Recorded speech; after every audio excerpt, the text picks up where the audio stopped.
Hello, you are welcome to the Channel 1 Newsroom. We're broadcasting live from our studios at number 5 Ola Hansen Lane at Tesano here in Accra. I am Charles Osukumi. Coming up. Minority in Parliament wants culpable officials of Transport Ministry prosecuted for allegedly overspending about 10 million Ghana cedis without parliamentary approval. Has anybody been sent to the OSP?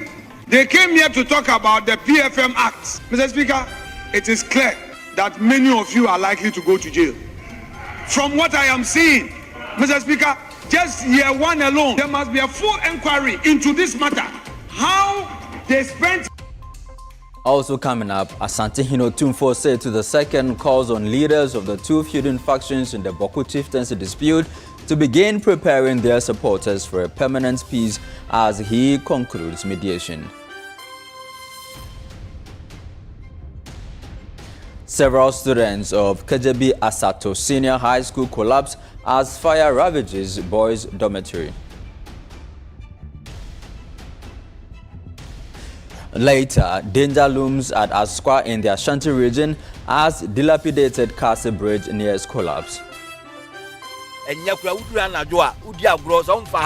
That's what before a big guru, so about the top speed in a day, ever, with Mr. Hyde, I say, who wants to be PS what one, who probably break here, will be great to see how between the ball cattle. In Channel 1 business.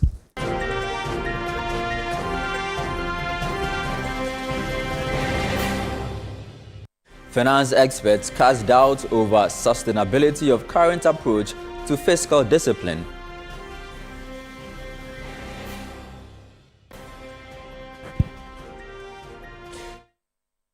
On sports.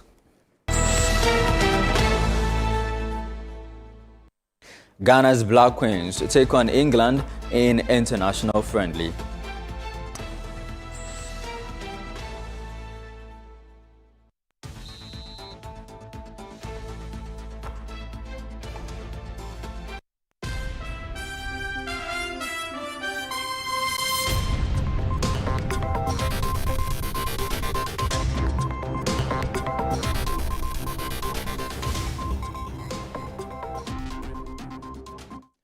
I'm grateful to you for your time here on the Channel 1 Newsroom. Let's begin with some disturbing news from the OT region. And several students of Kadjebi-Asato Senior High School in that region collapsed on Tuesday morning after fire gutted one of the boys' dormitory rooms. The incident occurred around 9 a.m. on Tuesday, December 2, destroying an entire room in the dormitory block. Firefighters who responded to the call were unable to utilize the only district tender, which further heightened panic and fatigue among the students. A fierce fire tore through a boys' dormitory at the Kadjebi Senior High School on Tuesday morning, leaving the affected block completely gutted with several students collapsing from exhaustion as they battled to save their belongings. The blaze, which ignited around 9 a.m. on December 2, rapidly consumed the room, burning through the roofing structure and reducing every item inside to ashes. By the time the flame was finally subdued, nothing in the room could be recovered. Attempts by the Ghana National Fire Service to douse the flame were heavily hampered as personnel who arrived at the scene could not deploy an operational fire tender as the district's only fire tender remains out of service. Firefighters were therefore forced to rely on limited improvised methods, slowing response efforts and allowing the blaze to intensify. Well, away from that, Asante Tumfo said to the second has appealed to the feuding factions in the Bawku chieftaincy dispute to commit to lasting peace, reminding them that they remain one people who must continue to live together regardless of the mediation outcome. Now, this call came as the Asante brought together representatives of the Mamprusi and Kusasi sides for a rare face-to-face meeting at the Menchia Palace Jubilee Hall in Kaase on Monday, December 1, 2025. Now, this follows months of separate engagements aimed at resolving the long-standing conflict. The meeting was held in a notably cordial atmosphere, with both delegations acknowledging that they have no justifiable reason to be at war with each other. The Asante praised their comportment, describing their civility and maturity as an encouraging sign for the peace process. He urged the leaders to begin preparing their supporters for a future without violence, stressing that harmony in Bawku depends on a collective commitment to coexist peacefully.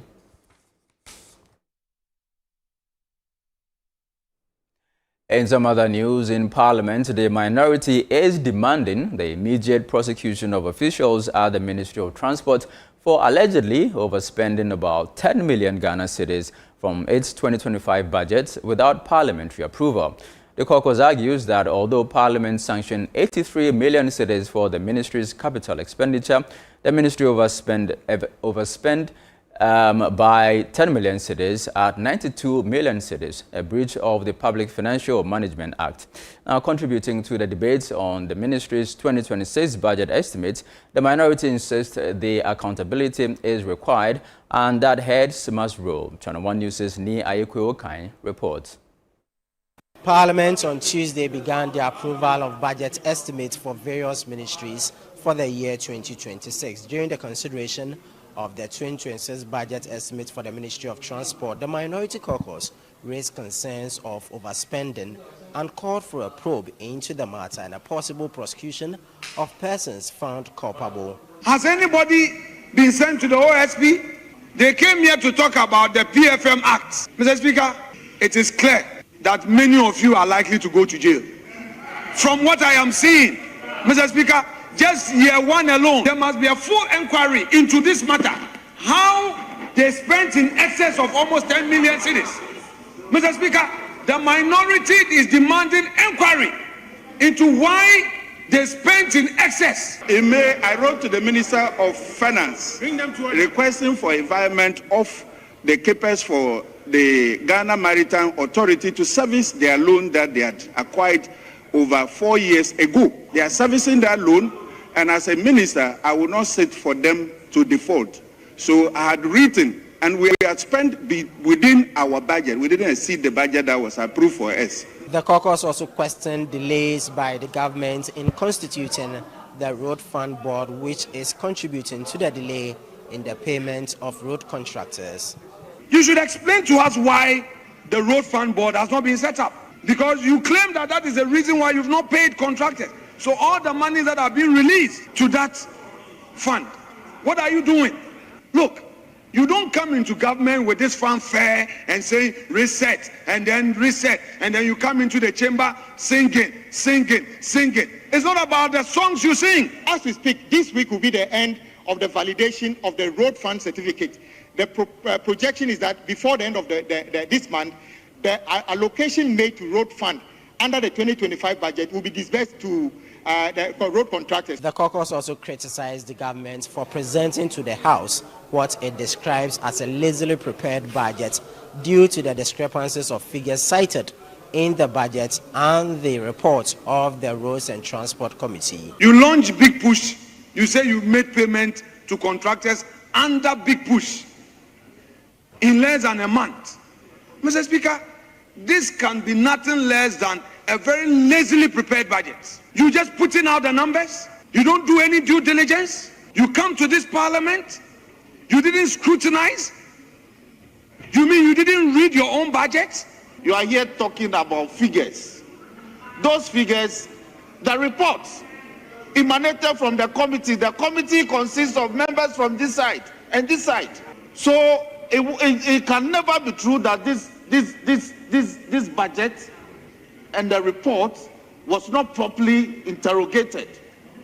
Concerns were also raised by the minority caucus over the airport passenger service charge, which is estimated to increase from 5 Ghana cedis to 100 Ghana cedis. The ministry is seeking to increase the airport passenger service charge from 5 Ghana cedis to 100 cedis per passenger.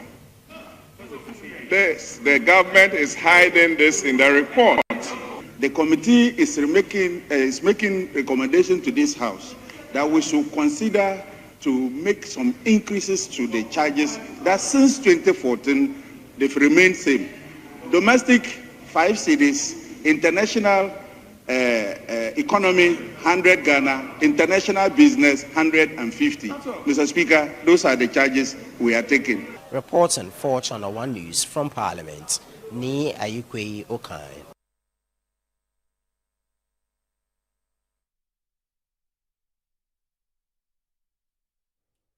Let's stay with the proceedings in Parliament and speak to the Member of Parliament for Garu and a member of the Health Committee of the House, Dr. Thomas Anaba. Thank you for coming to our studios here at Channel 1 TV.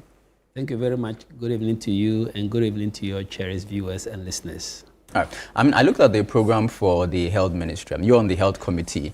There are a number of CAPEX projects that they want to undertake. Agenda 111, right. like General Hospital, right. some equipment they want to purchase. Right. So they allocated about 2 billion cedis for CAPEX. Right. And then I also looked at what has been allocated for goods and services. That's about 4 billion cedis. Right. Why are we allocating more to goods and services than to CAPEX?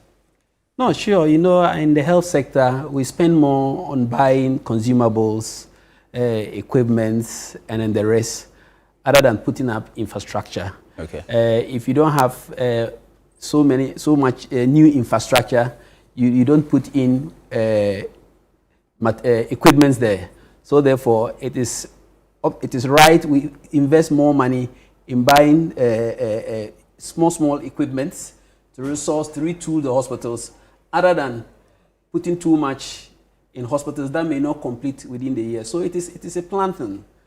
We make sure the services are being provided judiciously, and we also make sure that the facilities that are under construction are completed. So there's no argument about this. Everything was calculated to ensure that we have value for money, and that the little we have, we maximize its use. That is why it is so, and nothing else. So you are confident that the ministry will meet its key targets for the year? As for the ministry meeting its key target, completing 10 Agenda 111, that one, it can be done because some of them have gone to, have reached about 50-something% and above. To renovate 7 hospitals, to make them more user-friendly for mother and child, it can be done. That one, there's no problem. Making every assemblable 2-chip compounds, it is not any work that they cannot do, so it can be done. So these important infrastructure needs we want to deliver in 2026. It's possible. Okay. Because it is not something that, it's not like Agenda 111. You want to build 111 health facilities in 18 months. That was what they promised. And even after 4 months, they haven't been able. We are cutting our coat according to our size. Okay. National Health Insurance came. We're told that the tariffs for service providers is going to be increased by 120%. How do we envisage that they would help enhance the health sector? Oh, definitely. I think every patient, every Ghanaian should be happy now, should be clapping for the government for this increment. It is long overdue. Even when I was at Rich Hospital as a medical director, I commissioned a team to review the tariffs and let's demonstrate to government that we needed realistic tariffs. And those tariffs have not been changed. Now that we understand the price have gone up, consumables their price have gone up, everything has increased in price, we need to review the tariffs more frequently to ensure that we meet current pricing in the market.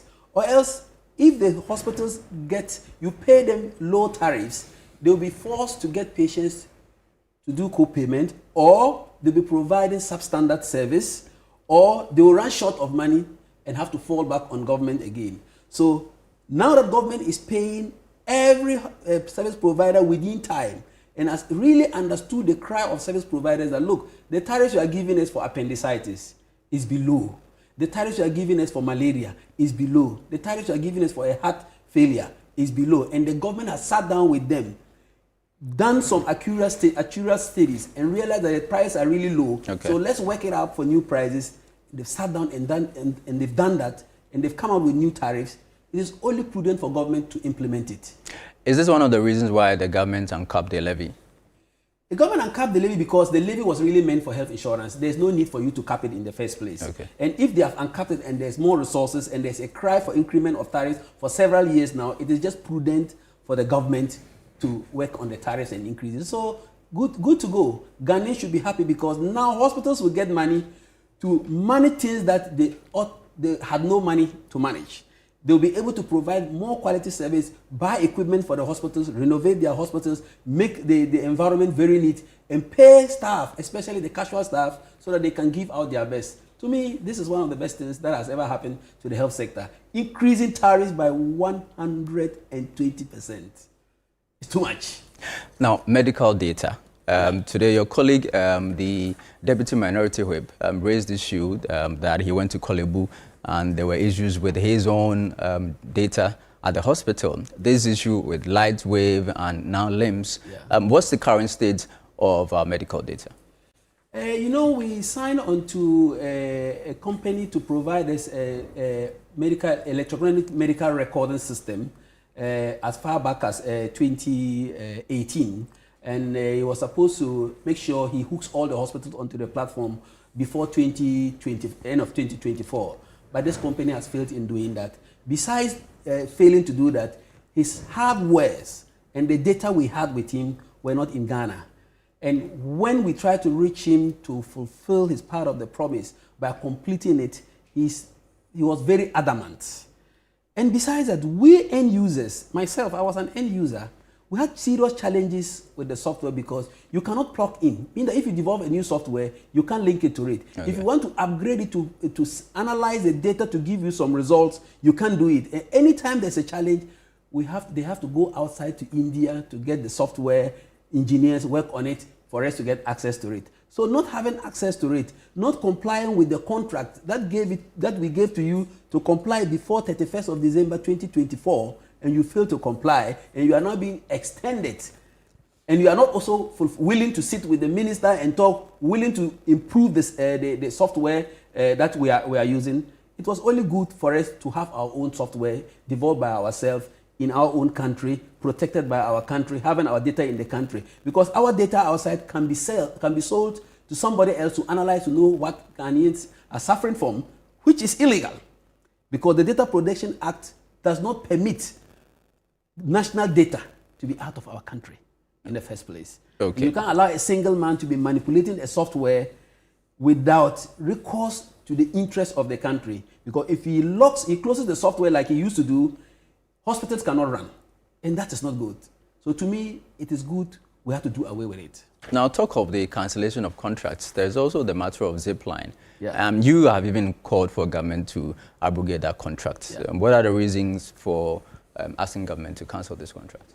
From the very word go in 2018, when they wanted to introduce Zipline, I was not in agreement. Okay. Because they told us that Zipline was coming to help provide services for hard-to-reach areas and send drugs for emergency cases. Mm-hmm. And I told them that it was not going to work because the hospitals and health facilities you were targeting, are cheap compounds, health centers that do not manage emergencies.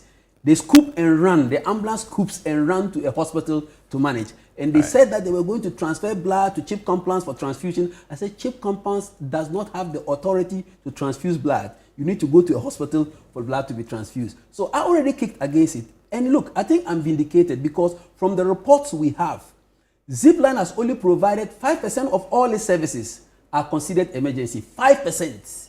Then 12% are considered hard to reach areas. It means that the reason why they brought Zipline, that they are going to reach hard to reach areas, is defeated. Because all their services they provided were virtually in the cities and the towns. Meaning that sinking $88,000 every month in one center was too much money for that service they were providing. And we've heard what they were sending. Sometimes they even send condoms. And I have evidence, and I have people, nurses, doctors who have told me, they will tell them that, call for us to bring you commodities. And when they say they need 10 vaccines for malaria or for tetanus, they will send 5. When they send 5, they say, oh, we needed 10. They say, no, when you finish the 5, we are making sure you don't overuse it. Ask for the other 5. This is just to permit them to go 2 times to the scene, to make sure that they are delivering, they are really functioning. It was something shaded in secrecy. I think that the money that we were spending, 88,000 a month, that's almost $1 million Ghana cedis a month for every station. If we had used that and listened to the advice of the National Laboratory Scientists Association, listen to our call, that use that one and strengthen our laboratories, things would have been better. Besides, Now we have Gavi that has provided cold chain in virtually every part of the country. So to say you want to keep the commodities with zip line to send to the hospital when they need it, it's no more necessary because we have cold chains everywhere now that you can store any type of drug, the vaccines, whatever, in those cold chain areas which are close to the hospitals that they need them for those treatments. So there's no need for having zip. To me, if you ask me, I would say, look, let's cancel zip line and leave it at places that really have challenges like Afram Place, where we have so many islands not connected by road. That one I'll agree, because that place you really get hard to reach areas to be able to attend to, and use the rest of the money to devolve the other facilities that we have, devolve the blood banks. Even the blood bank they have, they take the blood from the National Blood Service. They don't prepare the blood. So the blood bank people, they go to the same community, take the blood, prepare it, and send it to Zipline. And when they need it, Zipline will send it to them. What type of business is this? All right. Thank you very much, sir. Right, a pleasure. Thank you for coming. Dr. Thomas Anaba, he is a member of Parliament for Garu and a member of the Health Committee of the House. Let's move on away from Parliament and health issues. The High Court in Accra has directed the parties in the case involving Nana Agradaa and her co-accused to file the terms of a proposed plea bargain ahead of the next sitting. The court ordered the agreement to be filed at least 3 clear days before the agenda date of December 16, 2025. There is more in this report. During Tuesday's proceedings, prosecutors indicated they were considering applying for a bench warrant for the second accused. However, defense counsel explained that they had not been served with a hearing notice.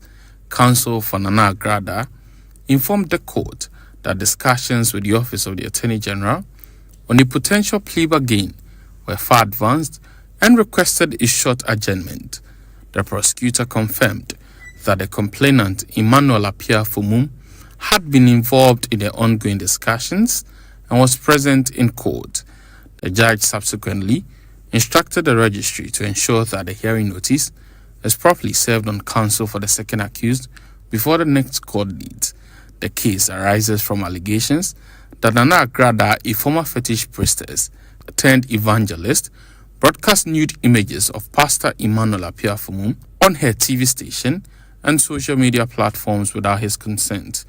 According to prosecutors, the images were shown during a live program in which panelists mocked the complainant, contrary to provisions of the Cybersecurity Act, which prohibits the non-consensual sharing of intimate images. Patricia Siedua, also known as Nana Agradaa, who is currently serving a 15-year jail term in a separate case for defrauding by false pretense, was present in court. Lawyers for Nana Agradaa raised concerns about recent media interviews granted by the complainant, in which he allegedly claimed that their client had been in a poor state since her incarceration. The presiding judge, however, urged the prosecution to educate the complainant on refraining from such public comments.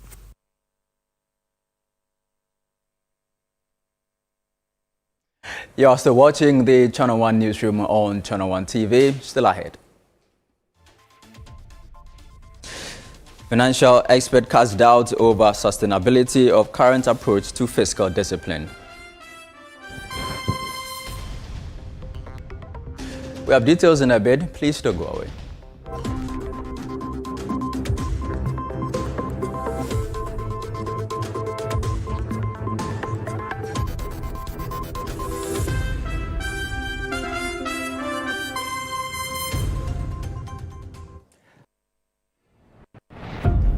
Your health is in your hands, but at some point, it passes on to us.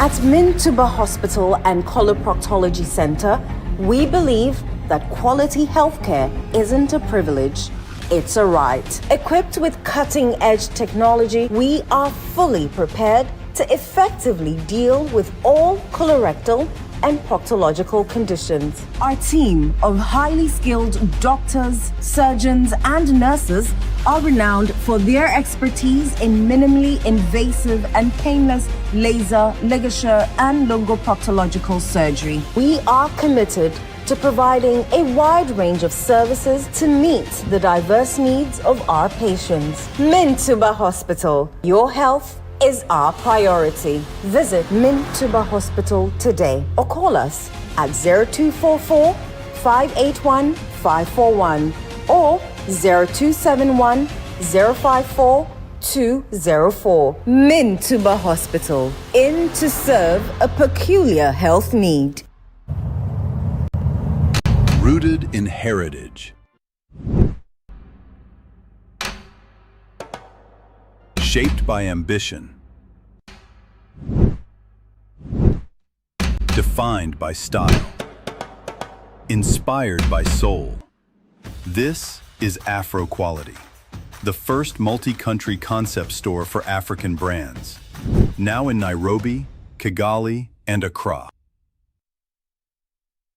Hey Ghana, so you people know Miss Brother once more. If you knew, it's your boy. Kill them all.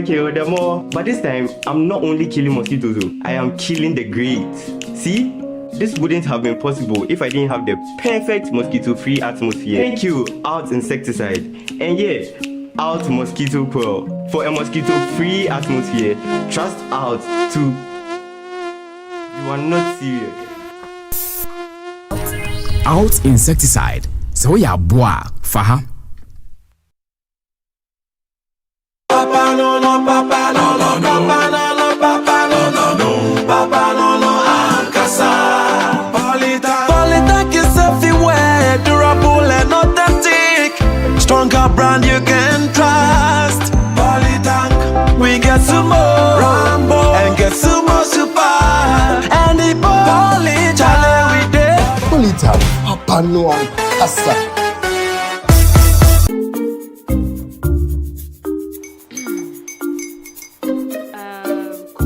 Uncle are almost here. Wait a minute. This one too, your friend Kwame. Wait, Kwame. As in the same Kwame again? Yes, Mommy. I'm the second coming. Into all this tension just to reintroduce that broke boy from Kaswa. Why would you deceive the family like this again? Now I understand the whole delay. Troll from Kaswa. Why wouldn't he be late? Or be late? Of course.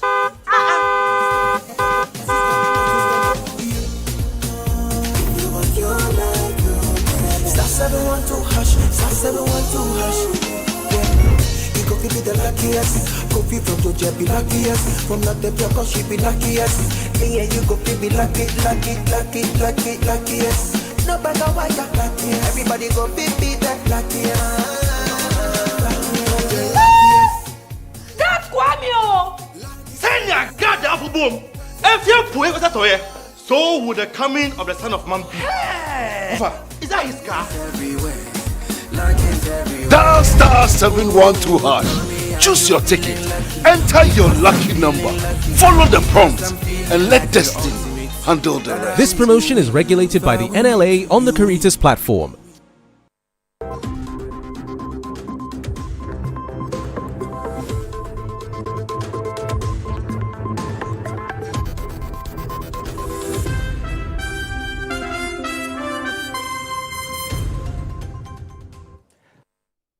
Welcome back. This is the Channel 1 Newsroom on Channel 1 TV. Up next is Business with Netele Nete Ajaho.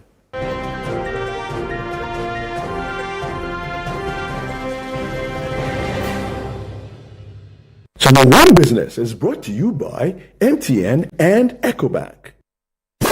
This Christmas Eve, skip the ordinary and step into the extraordinary. Welcome to the Situation All White Party 2025, where the music never stops, the energy never drops, and the fun never ends. Celebrating grand style with great music, irresistible food, and an atmosphere that screams good vibes only. Date 24th December 2025. Venue Good Park near the Accra Mall. Time 8 p.m. till late. Dress code, it's an all-white affair. Get ready for electrifying live performances from Kofi Kinata.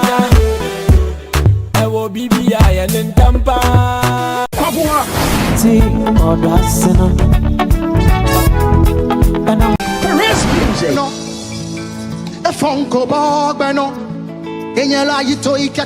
In Chin Chin Band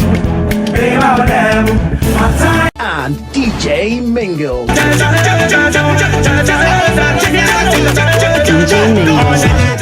Wear your best all-white fit. Bring your dancing shoes and let's light up the night together. Book your tables now. Call 0205-973-973. It's Christmas Eve. Don't miss it. The Situation All-White Party 2025 is powered by Channel 1 TV and 97.3 City FM. And it's proudly sponsored by EcoBank, Bethel Logistics, and Hallmark Cafe.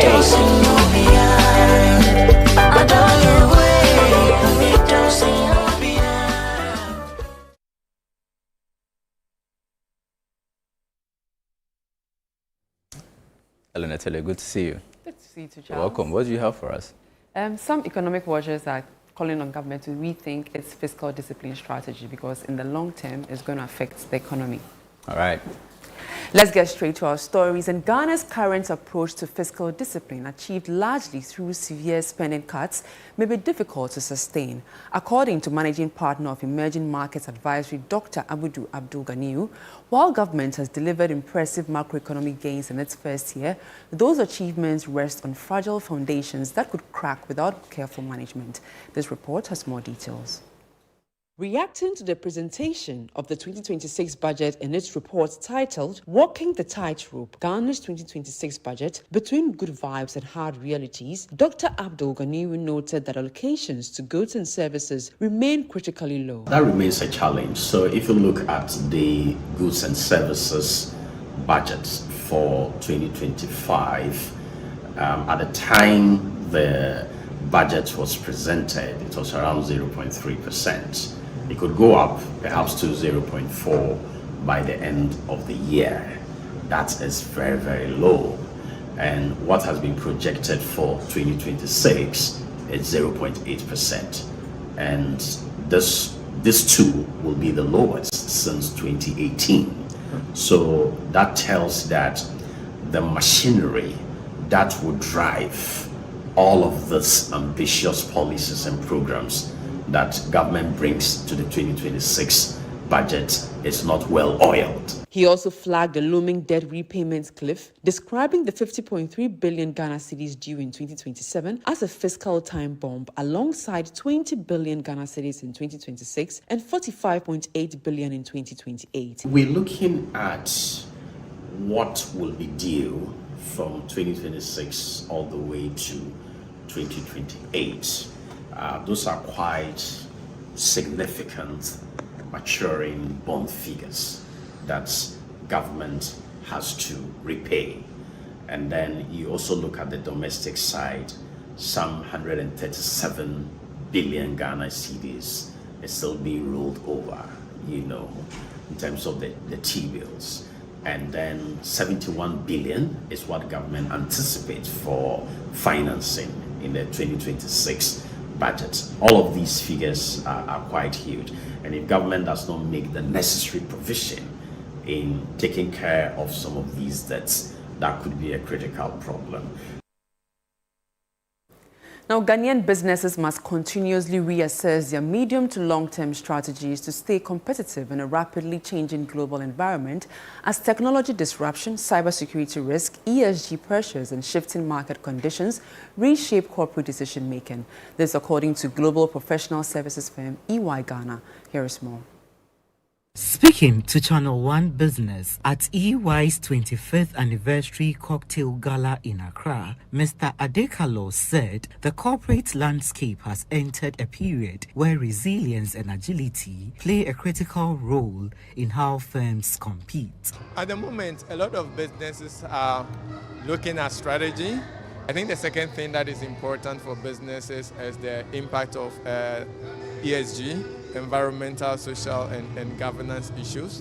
It's topical. We all need to make sure that we are operating in a very sustainable manner. For the economic direction, Mr. Adekalo urged policymakers to maintain discipline and build on current gains. We'll continue to focus on stability. I think we need to continue to focus on fiscal and financial and prudence and discipline. I think that's what we need to continue in the momentum that we have. The 25th anniversary gala brought together EY alumni, corporate leaders and regulators, including the Institute of Chartered Accountants Ghana, in a night that underscored the firm's global tagline, shaping the future with confidence. The Ghana Airports Company Limited says it is fully prepared to welcome all members of the diaspora arriving in Ghana for the festive season. The company noted that December has become one of the busiest periods for Ghana's airports, largely due to the growing number of international visitors taking part in December and GH activities. There's more in the following report. The managing director of the company, Yvonne Nana-Efriyo Paris, said her outfit would ensure that arrivals and departures would run smoothly throughout the festive period. She noted this during a presentation of 10 hospital beds by the Divisional Union of the Ghana Airports Company Limited to Airport Clinic in Accra. We welcome all the diasporans coming into Ghana in this busy season. At our car parks, I know that there is some congestion. We are making arrangements for an overflow car park where our citizens who are coming to pick up their loved ones will not stay in queues for long. Meanwhile, the Director of Health Services at Airport Clinic, Dr. Kilian Buampong Koram, assured that the improved equipment will directly enhance the quality of medical care delivered at the clinic. We are really excited about it. As my managing director said, the current beds we have been in use for so many years, and they were due for a change. And so we are very excited that through the instrumentality of the union chairman, Mr. Frank Selom Adoboy, and his executives, they have come up with this very beautiful initiative, which really helps us to improve on the quality of service that we offer to our patients. Now, the Bank of Ghana is asking borrowers to strictly honor their loan repayment obligations and apply credit for its intended purposes. These measures, the central bank says, are critical to strengthening the financial sector. Daniel Sakiti has more in this report. According to the Bank of Ghana's May 2025 Economic and Financial Data Summary, the industry's non-performing loan ratio inched up to 23.6% in April from 23.4% in March. Second Deputy Governor Matilda Asante-Siedu, speaking at a sensitization program on the Borrowers and Lenders Act for members of the Ghana National Chamber of Commerce and Industry, emphasized that timely loan repayments and responsible use of credit remain essential to safeguarding financial stability. With increased access clearly comes greater responsibility and accountability, and borrowers must understand the agreements they sign, which is why this workshop is important. Honor the repayment obligations and apply the loans purposefully to strengthen their businesses. So the idea is not to take the loan and to buy the next beautiful car, but is to take the loan and put it in the business. Because if you put that loan in the business, probability that the business will generate more and out of that you can then buy that beautiful car is very high. Let's now bring you an update on how the currency is performing on the interbank market.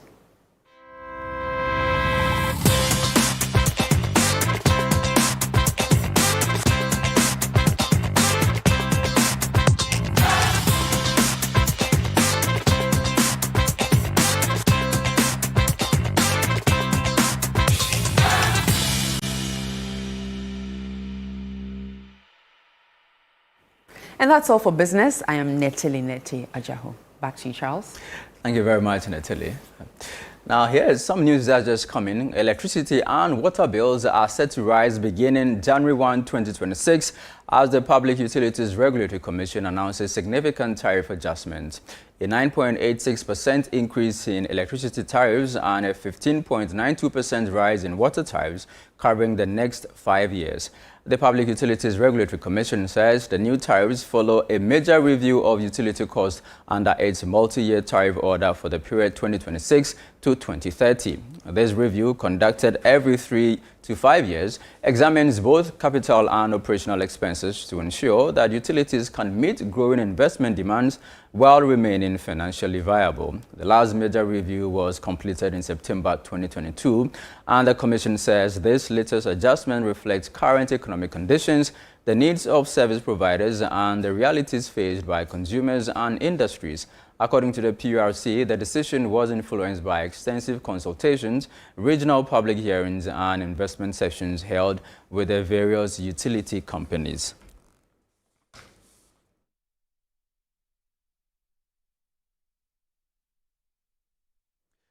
Well, away from that, sanitation remains one of the most critical development challenges in the Upper West region.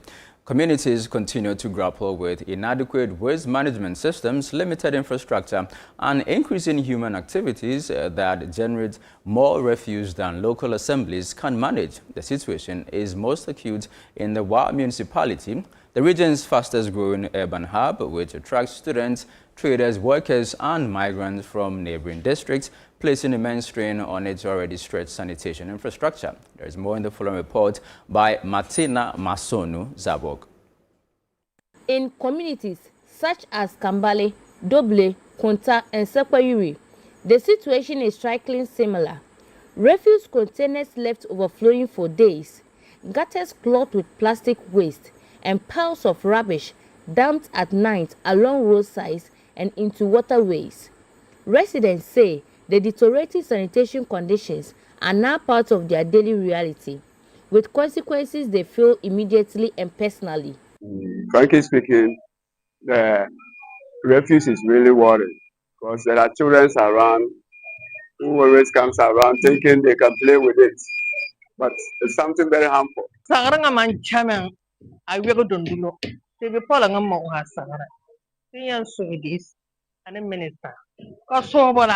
One municipal environmental health officer confirmed that the municipality currently generates more waste per day than its available refuse trucks can collect. When you are talking of waste, it's about collection, storage, and collection and transportation.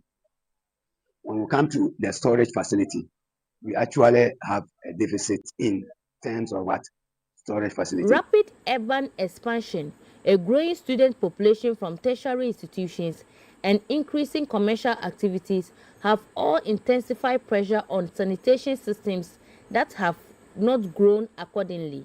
Assembly member for the Doble electoral area, Honorable Ibrahim Zakaria, expressed serious concern about the rampant indiscriminate dumping of refuse. My women, they are not coming with the rubbish in that same container. Anytime they are coming to pick the container, we have to pay 600 Ghana cedis for that picking. Because of that, they refuse to come to that area. Any place they found in that area, they just dump that rubbish there. In an interview with the Gwa Municipal Chief Executive, Alhaji Isanura Danwana outlined a more firm and decisive strategy the Assembly is implementing to tackle the worsening sanitation crisis. You know, we started our strategy with education, persuasion, and whatever. But we got to realize that there's a need for us to sometimes apply the rules. So we started some proscription. So on Monday, some people were prosecuted, others could not appear in court, and they have served them someone to reappear.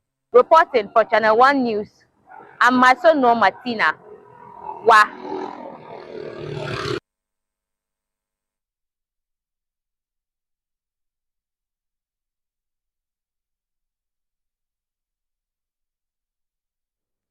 Now, concerns are mounting among drivers and commuters over the increasingly dangerous condition of the Kaase timber bridge in the Asukwa municipality of the Ashanti region. The structure, which many fear is on the verge of collapse, continues to sink, prompting urgent warnings from those who use the stretch daily. Channel 1 News' Ashanti regional correspondent Doris Lonta reports.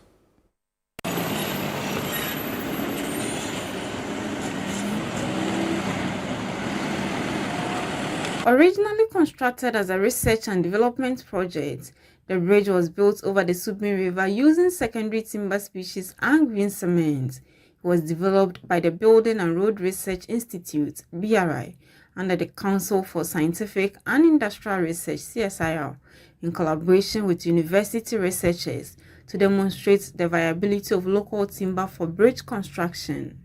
Erected in 1990 and rehabilitated in 2015, the structure is now showing clear signs of failure. Sections of the bridge which links major communities, including the Kaase industrial area, are sinking.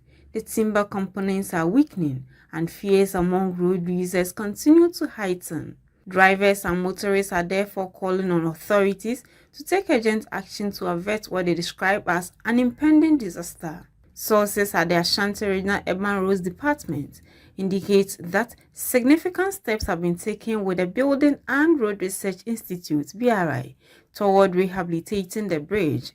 However, it remains unclear when the actual repair works will commence, and commuters insist that further delays could prove costly. Attempts to get officials at BRI to comment on the project were unsuccessful, as they were unwilling to speak on the matter. That problem I check. Essential to the pa.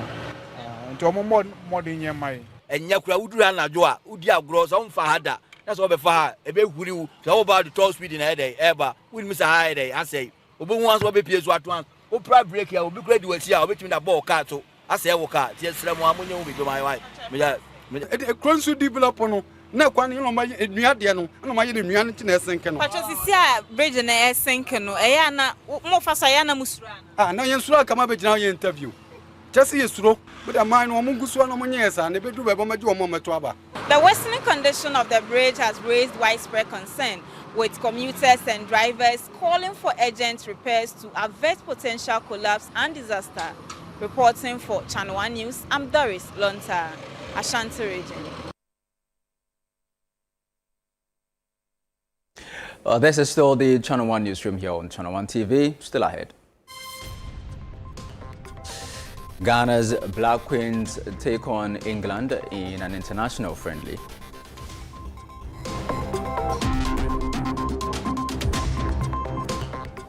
We are back shortly with details. Please don't go away.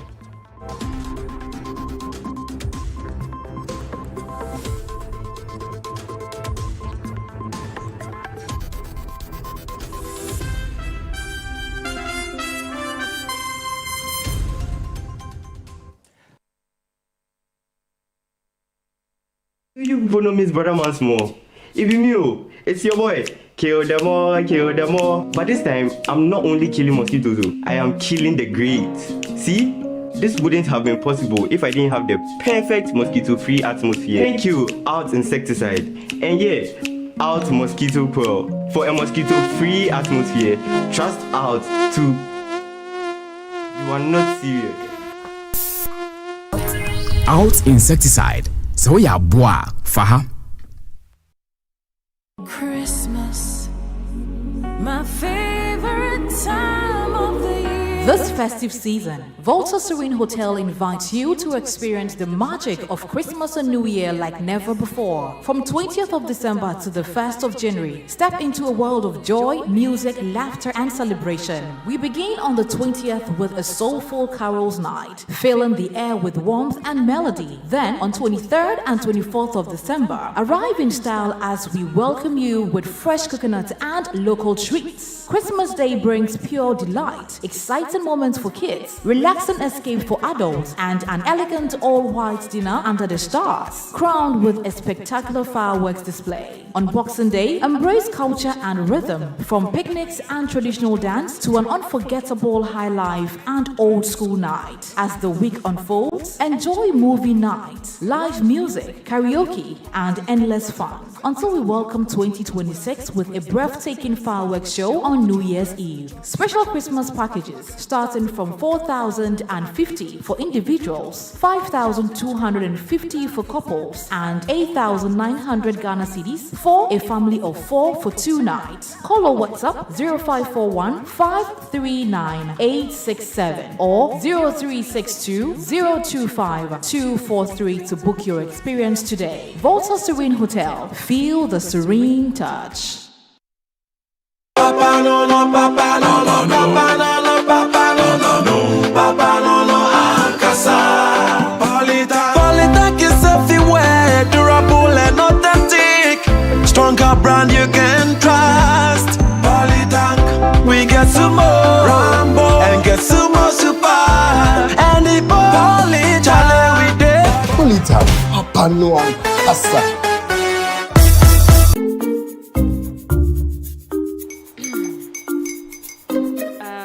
Kwame and his uncle are almost here. Wait a minute. This one too, your friend Kwame. Wait, Kwame. As in the same Kwame again? Yes, mommy. I'm the second coming. Into all this tension just to reintroduce that broke boy from Kaswa. Why would you deceive the family like this again? Now I understand the whole delay. Troll from Kaswa dear. Why wouldn't he be late? Or be late, of course.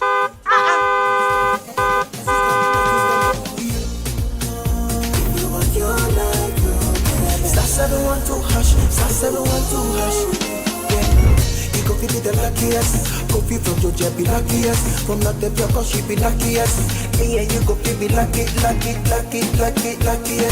No matter why you're luckiest. Everybody go be that luckiest. That's Kwame! Send your God the apple boom. If you put it with a so would the coming of the son of man be. Hey. Is that his car? Dial star 712 hash. Choose your ticket. Enter your lucky number. Follow the prompt and let destiny handle the rest. This promotion is regulated by the NLA on the Caritas platform.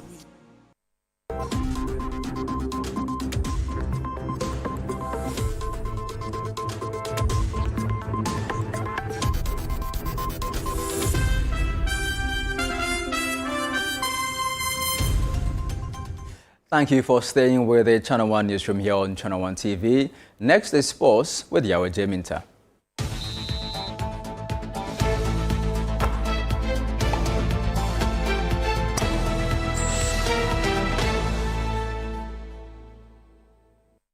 You're welcome, Yao. Oh, thank you very much, Charles. I'll take it away now. Okay, we'll do. Now, Ghana's national women's football team, the Black Queens, have lost by 2-0 to England's Three Lionesses at the St. Mary's Stadium in Southampton in an international friendly. The encounter is the first ever meeting between the two nations at the senior level and forms part of a series of international matches designed to give the Black Queens top-level competition ahead of the 2026 Women's AFCON. The Black Queens won bronze at the 2024 AFCON edition and are aiming to make it to the semi-finals in next year's AFCON to secure qualification to the 2027 Women's World Cup in Brazil.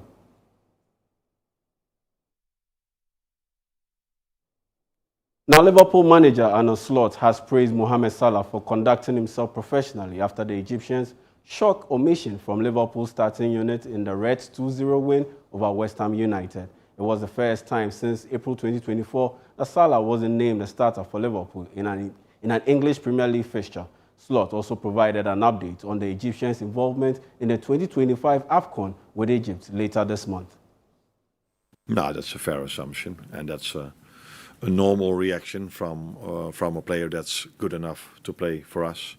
And then I say it mildly because he's been so outstanding for this club for so many years and will be for us in the future. So yeah, of course, a player isn't happy he's not playing. He wasn't the only one who wasn't happy that he wasn't starting, I can tell you. And that's normal. But the way he behaved was as you would expect from a professional he is. But he was very supportive for his teammates, handled himself really well during the day and yesterday in the session as well. So you cannot be a player that's available every 3 days and play on that high standards if you go with your emotions. But for Mo, he's so disciplined, knows what to do to stay fit, and no matter if he plays well, doesn't play well, if he plays or if he doesn't play, he will always be that top professional, and that's what he was in the last 2 days. Yeah, we have. I think, is it FIFA who does this? I don't know exactly, but it's the 15th of December. But as always, in these situations, there's a player involved, there's the nation involved, Egypt in this situation, and the club. And there are always talks about what is best for all three of us. And that's it for sports. I am Yao Minta. To you, Yao. Well, that'll be all for this edition of the Channel 1 Newsroom on Channel 1 TV. But before we go, let's recap our headlines. Minority in Parliament wants culpable officials of Transport Ministry prosecuted for allegedly overspending about 10 million Ghana cedis for without parliamentary approval. Asante Hino Tumfo said to the second calls on leaders of the feuding factions in the Bawku chieftaincy dispute to begin preparing their supporters for permanent peace as he concludes mediation. Several students of Kadjebi-Asato Senior High School collapse as fire ravages boys' dormitory. And danger looms at Asqua in the Ashanti region as dilapidated Kaase bridge nears collapse.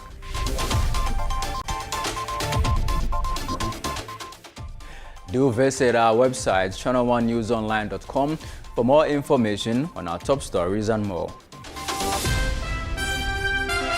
Subscribe to Channel 1 TV on YouTube for more exclusive video content from Channel 1 TV.